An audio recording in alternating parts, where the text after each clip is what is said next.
As a legislator, you led the effort to get Oklahoma as the state song, but not without some opposition. It was tough. You would think it would be so logical. Most famous song in the world. And so in 43, I'm a student at McAllister High School. World War II is going on. I'm listening to what they called the Lucky Strike Hit Parade. Lucky Strike cigarettes. Every week, Saturday night, they had a countdown. They did the top 10 songs in the country of that week, according to sales. And I thought, wow, they're singing about my state, 1943. And they were singing that song. 1953, I'm in the legislature, so I introduced the bill to make it the state song. And there was a lot of opposition because we already had a state song. And there were those who thought we shouldn't mess with tradition and history. And they didn't want this Broadway musical as our song. And I thought it'd be a piece of cake, and it wasn't.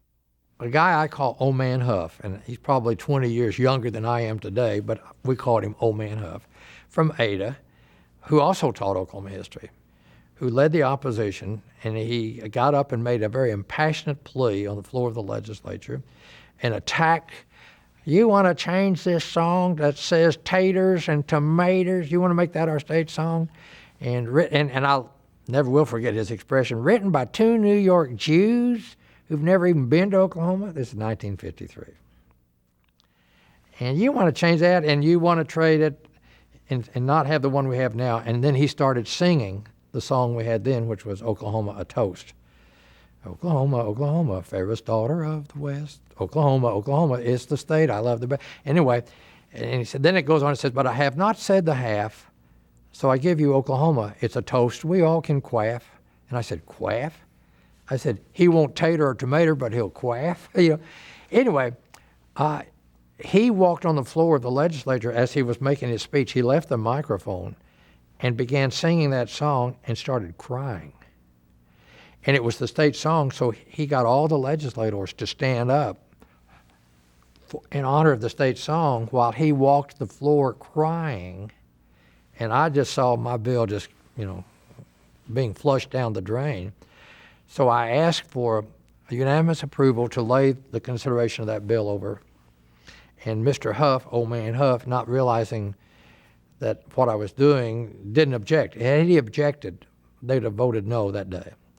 And I got busy, and I got the legislator, Ira Humphreys from Chickasha. There was an Oklahoma College for Women there. I said, you got an all-girls choir down there? They said, yeah. I said, can they sing Oklahoma? He said, yeah, they just did the play. I said, I want them here tomorrow. And I called Rich Bond, who was from McAllister, had gone to high school with me, who's the only Oklahoman to ever star as Curly on Broadway in Oklahoma. I said, you still got some of them fancy dudes? And he said, yeah. I said, I want you here tomorrow. You're going to sing Oklahoma. He said, when to rehearse? I said, there is no rehearsal. Then I called Jenkins Music Store, and I said, you got any legislation you're interested in? They said, yeah. And I said, I need a piano. And so the next day, I get up and I ask for unanimous consent to have privileges of the floor for this outstanding musical group from Oklahoma College for Women in Chickasha and a Broadway star. And they sang songs from, the choir sang, Oh, What a Beautiful Morning, People Will Say We're in Love. Then the piano player started doing that, boom, boom, boom, boom, boom, boom, boom, boom. And Rich Bond kicked open the House chamber doors, came in with his cowboy boots and his hat on, and started singing Oklahoma. And they just went, wow.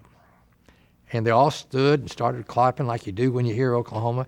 And they sang that song, and they said, Oklahoma, okay, yeah. And I said, Mr. Speaker, I move House Bill, I think, 1029 become law. And we passed it the next day. Johnston Murray signed the bill, making it the state song, and he showed me a letter he got from a woman in France who said, I've never been to the United States, but if I ever come to the United States, the first place I'll go will be Oklahoma, because that's what all the servicemen over here sing about. And to this day, now that was 1953, to this day, you go anywhere in the world and they'll start singing Oklahoma. It's still one of the most performed musicals. Oh, yeah. Anywhere. Anywhere.